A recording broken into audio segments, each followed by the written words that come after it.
On this episode of Doing the Most, we're brewing up a simple 1-gallon batch of Summer Cyser.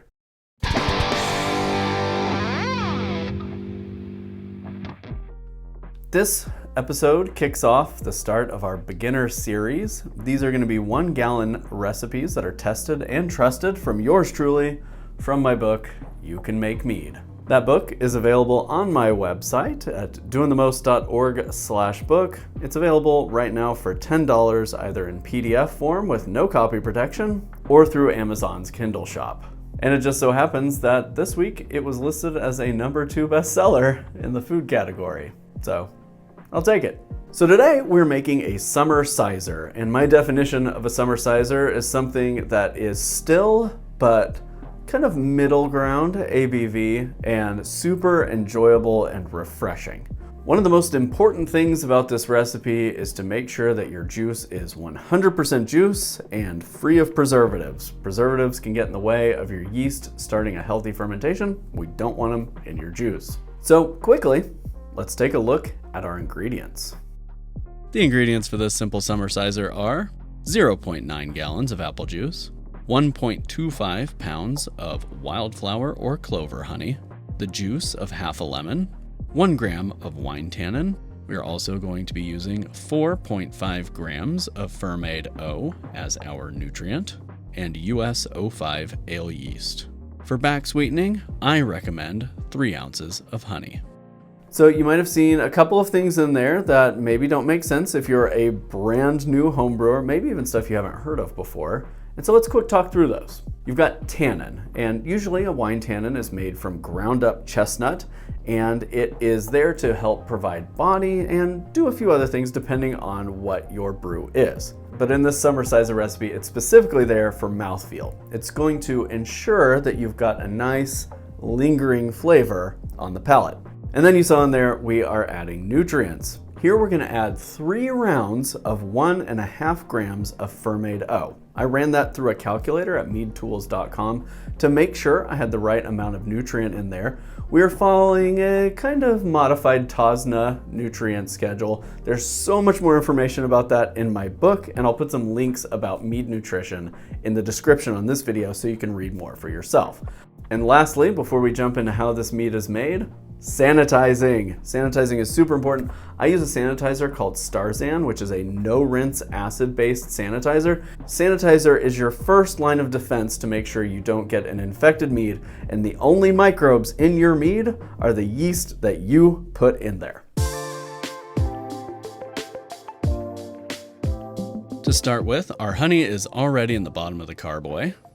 We are going to add our tannin. And then we'll add in our freshly squeezed lemon juice.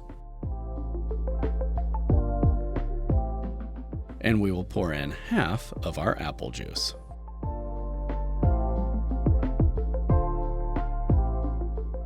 Then we're going to place our sanitized stopper on top and give it a good shake to both oxygenate it and mix in our honey. Then our yeast goes in, and the rest of our apple juice goes in, and we're going to fill this up to the 1 gallon mark, which means you'll probably have just a little bit of your apple juice left over. Then our stopper goes on, and our airlock goes on, and we'll fill our airlock with sanitizer or vodka. And next up, we'll have our nutrients. At the 24-hour, 48-hour, and 72-hour mark, we will be adding 1.5 grams of Fermented O for a total of 4.5 grams.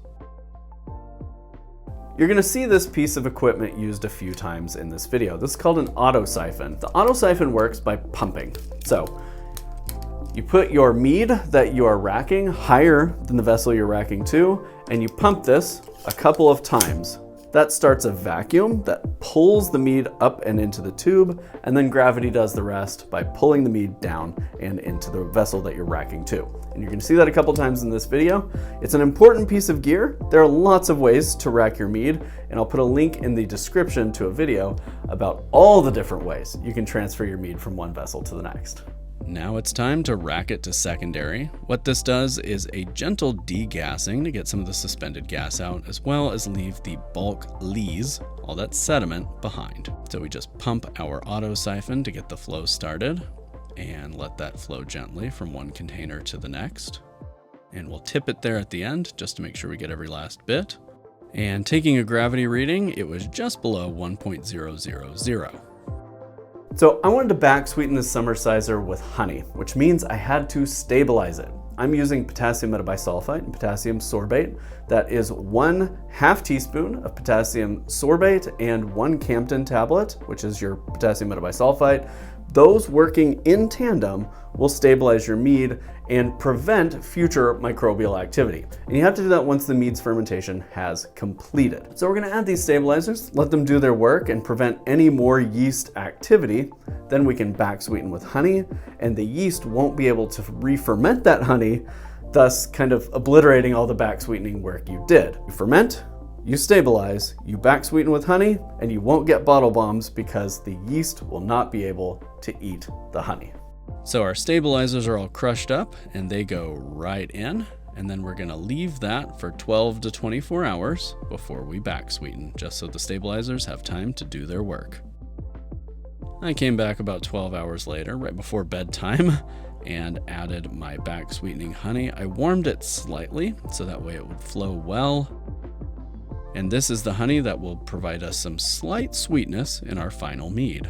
You may want this mead a little bit sweeter, so after you stir your honey in gently with a sanitized rod or spoon, you might take a quick taste and see if you want to add a little bit more honey to back sweeten. The airlock goes back on, and we'll put that in the fridge for a few days so it can cold crash and drop clear.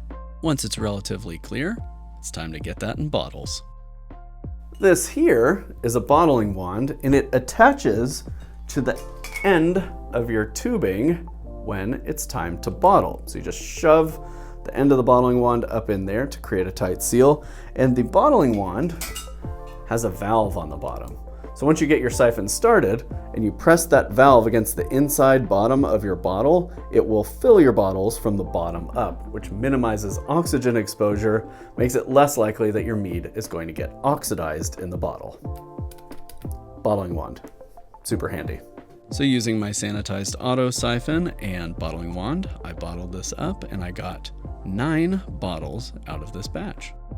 I'm using crown caps here, so just put the caps on and then I cap them with my capper. You could also bottle this in swing top bottles or regular old corked wine bottles. Either will work, and it's a great idea to put some of this back to age for 3 to 6 months.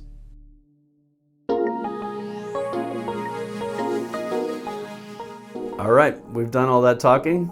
Let's get to drinking. Let's take a taste of this summer Cyser.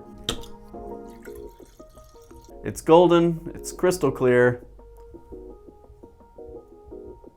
and it smells like apples. This is one of the simplest recipes I've ever developed for the channel, and it's one of the more simple recipes in my book, and it's made to be drank almost as soon as it's bottled. However, now's a good time to brew this up because it is a fantastic drink for summertime, just a nice, refreshing drink to have out in the heat. Now's a good time to brew it because then you can age it for 5 or 6 months and enjoy it when the heat hits.